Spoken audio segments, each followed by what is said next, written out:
I was really trying to and doing my best to give, credence to. This is the biggest thing. It's all well and good to come to these spaces where you're guided somewhat. There's a certain framework to be and to honor, but then we'll go back and no one can relate in our normal day to day. So what's that like for you in speaking to guys who are then go back into their normal day to day where they don't always feel safe? There's lots going on. There's triggers. There's a myriad of different things to face. But they've had this experience, and they can't see it another way.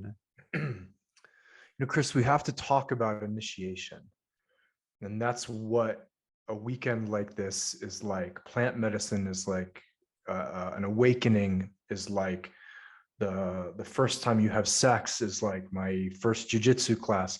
These were initiations, meaning it's a passageway from one way of existing into another way of existing. And usually it comes with, if you read any of Francis Weller's work, he talks about this. He describes an initiation as a controlled death. Controlled death, meaning the man you walked into that gathering on Thursday has died. The man who is emerging on Monday is a different man because he can't exist in the same body, system, thought process as the man who was there Thursday. Now, as Francis says, the completion of an initiation only happens when you are re-welcomed into a society by other initiated people.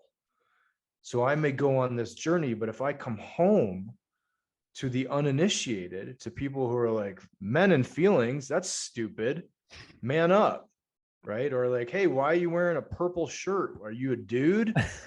Right? That's the uninitiated world. So my advice to these men is you have to stay in touch with other people who have gone through the process, right? It's just no different for if you ever talk to like military veterans or anybody who's been to combat, and I have not, but I know those men, and they come home and there's no one who understands them, no one who gets them, right? I could read 5,000 books on combat. I could study it and study it and study it, and I will never know what it's like. So I can't talk to that man the same way a guy who spent 2 weeks in combat 20 years ago can, because he's been initiated. So it really brings up the value of community at that point, right? So I have a community, the Uncivilized Nation, specifically because it was the answer to the question, hey, I've just read your book. I love it. I'm starting to do the work. I live in Ohio. Nobody around me likes this stuff. The guys in my police precinct make fun of me for meditating.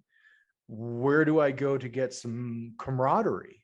And I hadn't studied initiation at that point. I didn't understand Francis's schematic of initiation. But it was like, all right, we need a group where guys can come in and say, hey, this is what I'm going through. And have another guy say, oh, I've been there.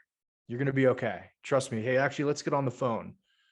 I've been divorced. I know what it's like. I've lost a child. I know what it's like. I've experienced this kind of trauma. I know what it's like. Let me share and just tell you that you have a brother who knows who you are. Right? Let me witness you. Let me bear witness to you. Let me just let you know that you're not alone in the world, because I've been where you are. And so I've been in your body. So that's what I tell these men. Like just like, if we want to talk about ayahuasca or plant medicine, the first thing I tell people who's doing it is like, don't talk about it on Monday, because you're going to come out of this experience with all of these revelations and ideas and concepts, and your mind's going to be blown. And you're going to get around people who are like, that makes no sense. Stop talking about it. Or, ooh, look at you, Mr. Spiritual. Ooh, look at you, Mr. Went to a men's weekend. And these things they're sacred to you, right? They're sacred. They have meaning to you. They have a deep meaning. You've been touched in a very particular way, that if someone shames you for that or makes fun of you for that, it hurts, it wounds you very deeply. So be careful with whom you share this stuff. Mhm. I talk about, I speak a lot about martial arts and say, black belts usually have to confer and be friends with other black belts because they're the only people who get each other, right? So I think it's even more important with men's work to be cautious, consciously cautious of who you're sharing this stuff with. Not to say like, hey, brother, I see you're struggling. I did this thing this weekend. I think it may help you. Mhm. But it's not appropriate and it's going to hurt you to come back and, share all of your feelings and experience with people who don't have the capacity to hold that for you.